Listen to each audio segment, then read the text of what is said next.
kami pada hari ini.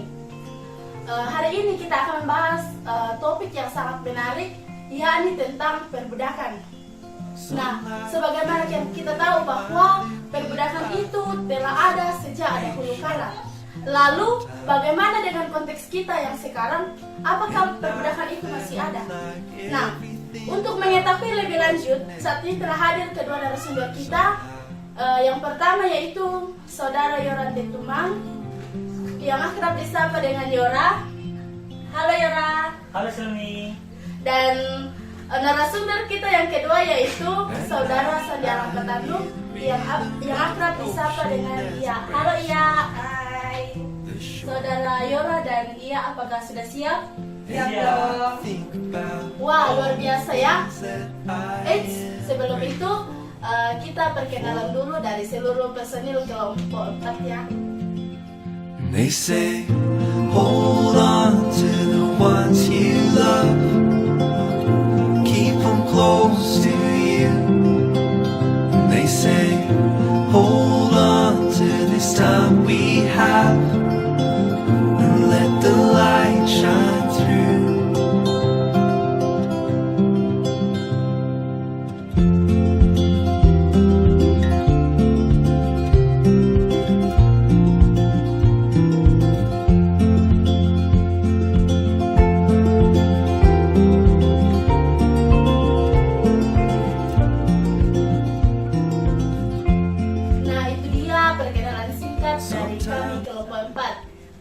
Langsung saja ya.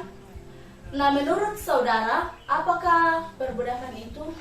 Ya, terima kasih. Jadi perbudakan itu adalah keadaan di mana seseorang itu dijadikan budak. Budak dipahami sebagai orang suruhan atau bawahan dari tuannya.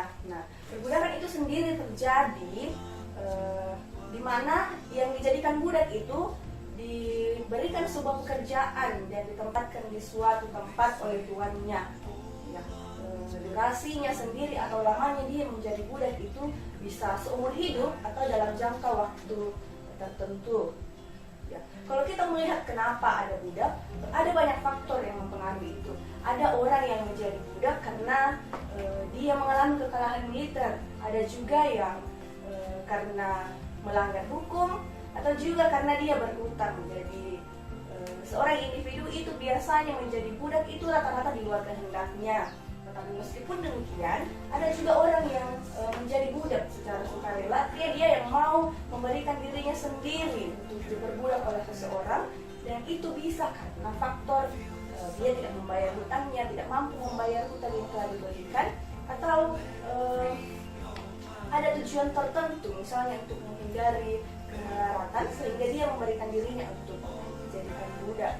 Tapi kita ketahui bahwa budak itu telah ada sejak dulu, bahkan itu dilegalkan. Wah, beragam juga ya bentuk perbudakan itu, dan bahkan dianggap legal pada zaman dulu. Ya, betul sekali. Ada masa di mana menjadi budak atau perbudakan itu dianggap biasa saja oleh orang, dianggap legal, dan itu sudah menjadi bagian dari peradaban manusia. Tetapi kalau kita melihat konteks sekarang, semua negara itu sudah melarang perbudakan karena itu tidak relevan lagi untuk masa sekarang. Kalau kita berbicara mengenai perbudakan nih, apa sih kata Alkitab tentang perbudakan itu? Ya, perbudakan atau budak sudah sangat lazim dan banyak dibahas dalam Alkitab, baik itu dalam perjanjian lama maupun dalam perjanjian baru. Nah, seorang budak adalah orang yang tidak bisa berkuasa atas diri sendiri, sebab ia harus bergantung pada majikannya. Nah, secara mutlak ia juga harus bertanggung jawab penuh dan tidak boleh mengharapkan upah atau jasa, bahkan dapat diperjualbelikan. Nah, perbudakan sudah telah ada sejak dahulu. Kita dapat lihat dalam Kejadian pasal 9 ayat 25 sampai yang ke-26. Dalam konteks Israel, pada saat itu seorang tawanan perang yang bukan Israel dapat dijual sebagai budak, dan bahkan orang pendatang yang tinggal di Israel juga dapat dijual sebagai budak. Dan bahkan tidak hanya itu, tetapi juga orang-orang yang memiliki hutang dan tidak dapat membayarnya juga dapat dijual dan dapat dijadikan sebagai seorang budak. Tetapi jika orang-orang yang dijual itu adalah orang Israel, maka mereka tidak akan diperlakukan dengan kejam dan dapat diizinkan keluar sebagai orang merdeka setelah bekerja selama 6 tahun. Orang Israel yang dijual kepada orang asing juga dapat ditebus oleh keluarganya yang terdekat dengan dia. Nah, semua orang Israel yang dijual harus dilepaskan pada tahun Yobel. Wah, menarik ya. Ternyata perbudakan itu dipengaruhi oleh banyak hal. Nah, lalu bagaimana sehingga ada orang menjadi budak? Ya. Seorang menjadi budak itu dipengaruhi oleh banyak hal. Seperti yang dijelaskan saudara Yolanda tadi, bahwa orang yang mengalami kekalahan di dalam militer itu mereka ditawan dan dijadikan budak. Tapi selain hal itu juga dipengaruhi oleh hal-hal lain. Nah, di dalam konteks Israel, orang itu dapat membeli budak dari pemiliknya atau bahkan dari para pedagang-pedagang budak. Nah, selain itu, pada konteks itu bahkan hukum Taurat memperbolehkan atau mengizinkan orang Ibrani itu untuk membeli budak dari bangsa asing. Ya, seseorang juga menjadi budak boleh karena dia dilahirkan di rumah tuannya, otomatis dia langsung menjadi budak dari orang tersebut. Nah, boleh juga karena misalnya dia ketahuan mencuri, kemudian tidak mampu membayar ganti rugi karena dia suka mencuri. Dia juga bisa membayar ganti rugi tersebut dengan cara menjadi budak. Nah, selain itu, orang yang tidak mampu membayar hutang bisa dijadikan budak atau bahkan dia bisa menjual anaknya sendiri untuk menjadi budak dan bekerja dalam jangka waktu tertentu pada orang yang memberikan utang kepadanya. Tetapi selain dari konteks tersebut, ternyata perbudakan juga bisa terjadi karena penculikan. Kadang-kadang seseorang menculik seseorang lalu memberikan kepada orang lain itu untuk dijadikan budak. Nah, ini juga bisa kita lihat di dalam kisah Yusuf dan saudara-saudaranya, di mana Yusuf diculik dan dijual ke Mesir dan dijadikan budak di sana. Wah, rupanya seperti itu ya. Nah, kalau dalam konteks kita perjanjian baru, menurut saudari Iya, apakah ada juga yang membahas tentang perbudakan itu? Atau mungkin ada tokoh-tokoh yang membahas secara khusus tentang perbudakan itu? Ya, kalau kita berbicara mengenai konteks perjanjian baru, tokoh yang menyoroti perbudakan itu antara lain Yesus dan Paulus. Ya, bahkan Yesus sendiri mengatakan dia memberikan teladan tentang hamba yang sukarela, di mana dia mau merendahkan dirinya dan datang sebagai manusia, bahkan dia mau mati untuk menebus dosa manusia. Ya, bahkan dalam kisah perjalanan kehidupan Yesus, dia memberikan teladan yang sungguh luar biasa, yaitu ketika dia membasuh kaki para murid-muridnya. Di mana kita ketahui bahwa itu adalah tindakan yang biasanya hanya dilakukan oleh para budak atau hamba. Jadi tidak sembarang orang yang boleh melakukan itu. Ya, Yesus sendiri memberikan sebuah pengajaran, yakni bahwa pelayanan yang sejati itu di dalam Kristen itu kedudukan yang sebenarnya lebih rendah dari seorang hamba. Jadi itu teladan luar biasa yang diberikan Yesus bagi kita orang Kristen. Sungguh luar biasa ya teladan yang diberikan oleh Yesus. Lalu bagaimana dengan Paulus? Bagaimana pendapat Paulus tentang perbudakan itu? Ya, ketika kita melihat dari perspektif Paulus, Paulus sendiri berbicara mengenai budak dalam beberapa suratnya. Di antaranya dalam surat yang dikirim kepada jemaat di Korintus dan juga surat kepada Filemon. Dalam suratnya yang pertama kepada jemaat di Korintus, Paulus berbicara mengenai budak atau hamba. Tetapi dalam konteks ini, Paulus ingin menegaskan bahwa hamba atau budak yang dimaksudkan ini adalah menjadi hamba Allah, bukan menjadi hamba atau budak dari manusia itu sendiri. Sebab sebagai orang yang percaya kepada Kristus, Paulus mengajarkan bahwa kita telah dibeli dan harganya telah lunas dibayar melalui pengorbanan Yesus Kristus sendiri. Paulus juga ingin mengatakan bahwa tujuan menjadi seorang budak bukan lagi seperti budak untuk melayani manusia, tetapi lebih mengarah kepada pelayanan kepada Allah yang Maha Kuasa dan Maha Tinggi itu sendiri. Nah, perbudakan dalam perspektif Paulus dikatakan sebagai salah satu ciri masyarakat yang tidak lagi mempunyai makna. Kita dapat lihat dalam 1 Korintus 2 ayat 22 dan Galatia 3 ayat 28. Nah, dari hal ini kemudian melahirkan sebuah keinginan untuk mencari kebebasan. Dan bahkan mungkin ada orang yang mendorong untuk memperjuangkannya. Terdapat dalam 1 Timotius 6 ayat 1 sampai ayat yang kedua. Tetapi perlu kita ketahui bahwa ada hal penting dan menarik dari Paulus ini sendiri. Paulus justru tidak menentang akan adanya pembebasan. Paulus ingin menghindarkan jemaat dari kecaman, dan juga Paulus ingin memberikan penekanan kepada jemaat bahwa seorang budak tidak lagi tunduk kepada manusia, tetapi justru seorang budak yang dimaksudkan Paulus dalam hal ini ialah harus menyenangkan hati Tuhan melalui pelayanan mereka kepada Allah, yaitu Yesus Kristus sendiri. Wah, sungguh luar biasa ya pemaparan dari kedua narasumber kita pada saat ini.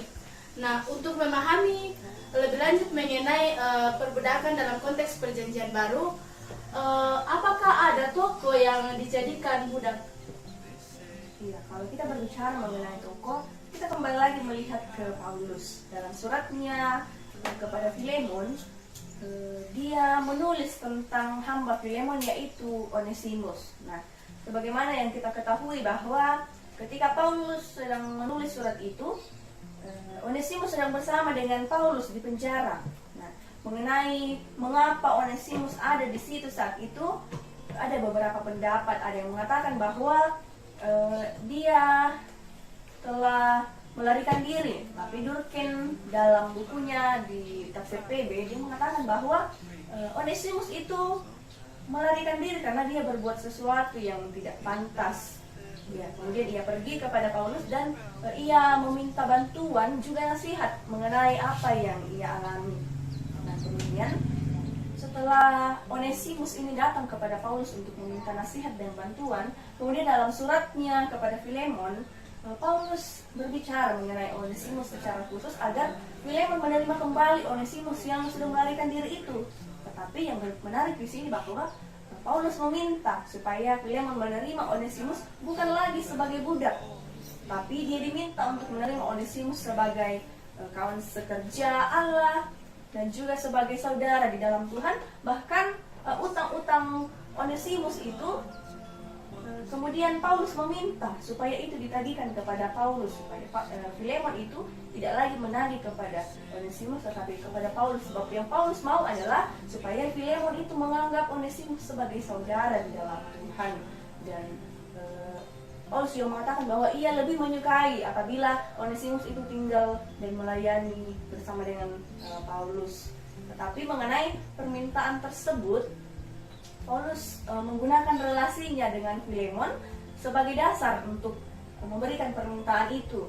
Ya, Paulus meminta supaya Filemon mau menerima dia sebagai manusia. Ya, ini sungguh sangat menarik. Sebagai sesama orang Kristen dan di dalam Tuhan, dia dianggap sebagai rekan sekerja untuk menyebarkan Injil. Paulus meminta kembali kepada Filemon supaya Onesimus itu diterima sebagai sama seperti dia ketika dia menerima Paulus, dia disambut dengan hangat. Ya, seperti itu ya, saudara Yora. Ya, betul sekali yang dikatakan oleh saudari Iya.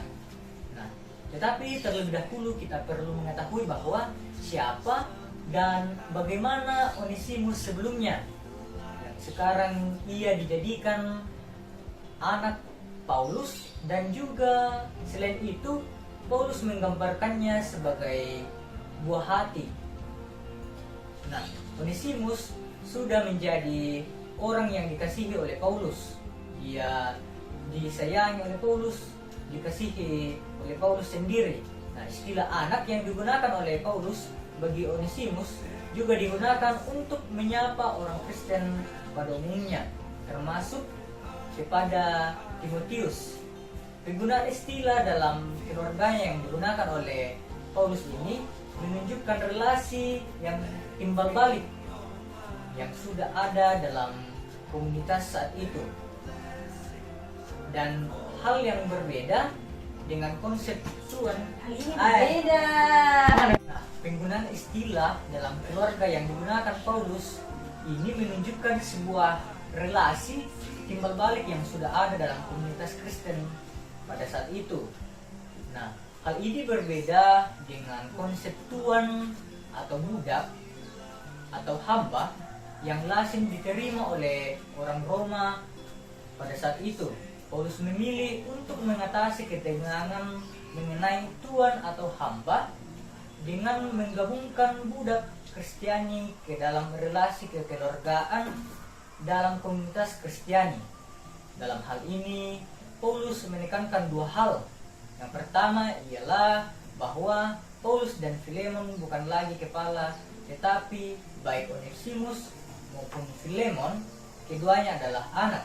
Kemudian yang kedua ialah relasi antara Paulus dan Onesimus lebih unggul daripada relasi antara tuan atau hamba seperti relasi Filemon dengan Onesimus pada saat itu.